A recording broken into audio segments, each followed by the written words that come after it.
All right. Good evening. What did I put this on? So I'm going to um, stating differences between proselytization in the workplace versus on university campuses, and in basic form, the differences of what is allowed and what isn't allowed in terms of if it is allowed or isn't. I'm not expecting anyone to come into this live, but what I will be doing is afterwards posting just a couple of images of the rules according to, as an example, the NHS,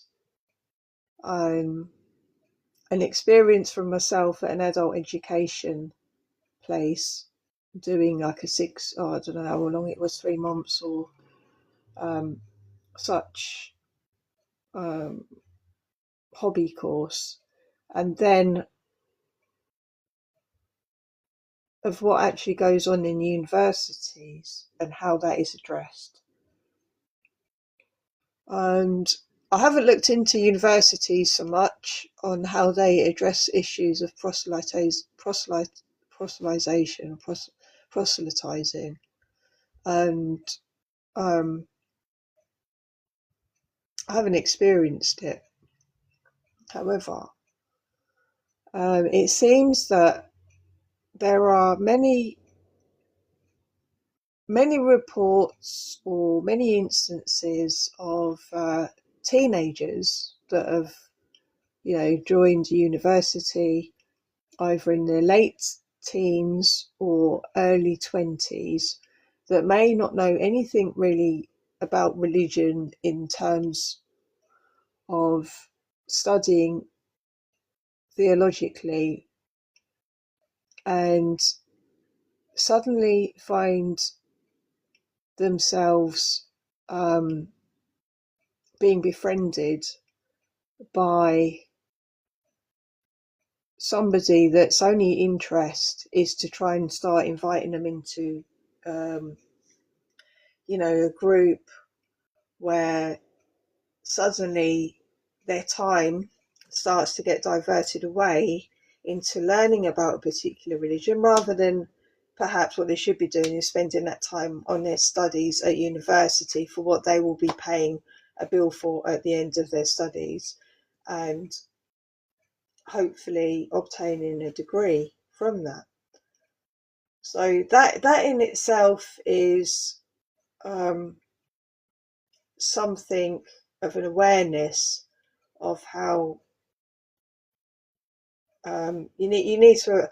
I think for somebody to go through that, you need to approach it in terms of, does this person really want to be my friend, or are they just encouraging me into something without, am I going to be a lifelong friend?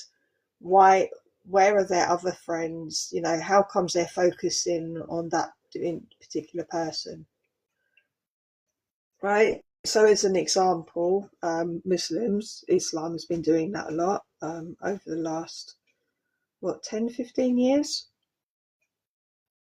And the girls do it.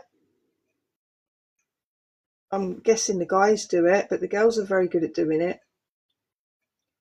Befriending, and because, of course, in Islam, certain Muslim, if they're very strict, it says they can't be friends with somebody unless they're Muslim also, right? So you have to think, well, hold on, you've reached the age of 20 and now suddenly you're seeking new friends at university campus, but all your real intention is to invite them into this religion, of which then you have this script. So are they really seeking your friendship? I mean, yeah, people break away from school, they go to uni and they start new friendships. But many people know what a friendship is based on. Now, normal friendships are not based on trying to convert somebody to a religion, because if it came down to you not wanting to get involved in that religion, do you think they would remain your friend, or would they go on to the next person? And probably they go on to the next person that they think they can try and convert, right? So, but my main point of this is, so I'm going to go back to, in the workplace, proselytizing, yeah, God, um, proselytizing one's religion in the workplace to try and convert somebody to, or change their, have their, change their belief or ideas, is not allowed. So to put it simply, it isn't allowed. And people that are caught doing that in the workplace can be temporarily fired, or it leads to discriminatory actions. So this is in the adult workplace. Now, adults usually that are working in that environment have either obtained their degrees already or they're admin staff, but they're adults. They are working people. So yeah, they're not studying. They've got a bit of knowledge behind them. But the point of the matter is, it is still not allowed. It's disallowed. The same as in adult off-site education, like mini colleges. It's not allowed. Proselytizing one's religion to convert somebody in an adult setting, like college place, is not allowed. So my question therefore is, if it isn't allowed in adult settings where adults are better equipped to handle those situations and know when someone is trying to befriend them for a particular reason or not, if it isn't allowed in the adult workplace, then why is it allowed on campuses, or why does it happen on campuses? Then my next question is, what are the steps? What is the process for when people are caught proselytizing their religion on the university campus, where students are vulnerable to the knowledge? So I don't see how it's okay to do that on the university campus, where you've got less knowledgeable people.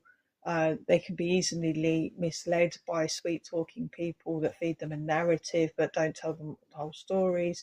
And then before you know it, your education time, you're learning to get your degree, to become skilled, to become somebody of something that you truly love.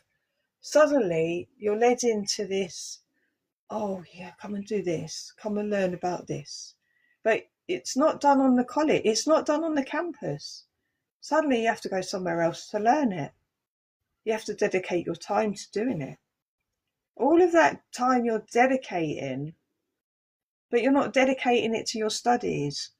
You're not dedicating it to your hobbies. You're not dedicating it to just chill out time, to your cooking, to your cleaning. No, oh, you need to read this book. You need to read that book. You need to visit this website. You need to listen to our people, our scholars. What scholars? So what, you're unemployed scholars that sit on their asses all day? You're unemployed scholars that only survive because of charity handouts, unless you've set up some kind of business? Huh? Is that how it works, is it? So I'm just going to put that out there, because to me that system is pretty messed up. Surely it shouldn't be allowed on university campuses if it isn't allowed in adult environments. Why, you need to ask, is because old teenagers, young adults, are more vulnerable than older adults. Quite simple, really, isn't it? You would have thought so.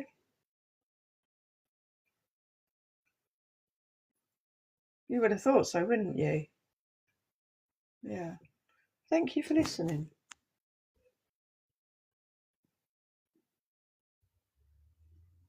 Peace out. Oh, by the way, I am the seal of God after Muhammad.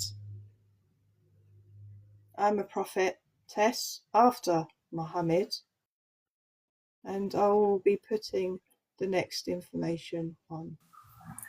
Hiya, darling. Oh, You hi, alright? Jane.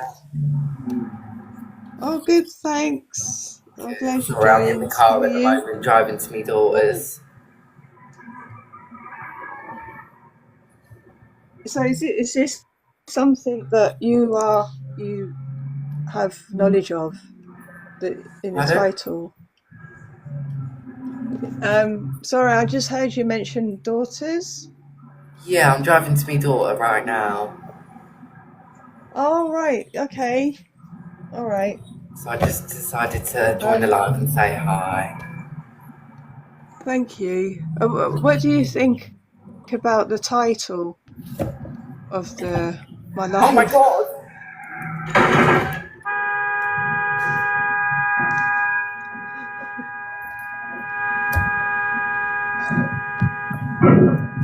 Oh, okay.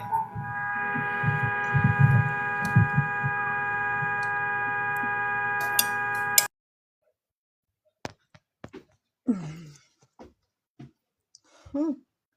Right, okay. Well, it was fun, wasn't it?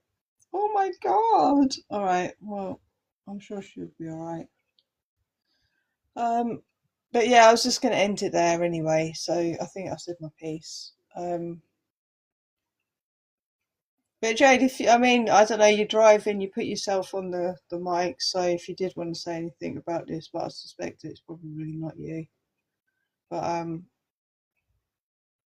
yeah, because I think you're old enough to know that if you're going to do that, then it's your business, ain't it? Oh, yeah. So I didn't fall for that one, you did. But anyway, yeah. So I'll be cutting this live off now. I'm going to clip the video, cut off the last bit, and then I'll put the other photographs up of the comparisons, and we'll see what we get response wise. And if there's any people out there that suddenly thought, oh, we missed that. Right, thank you.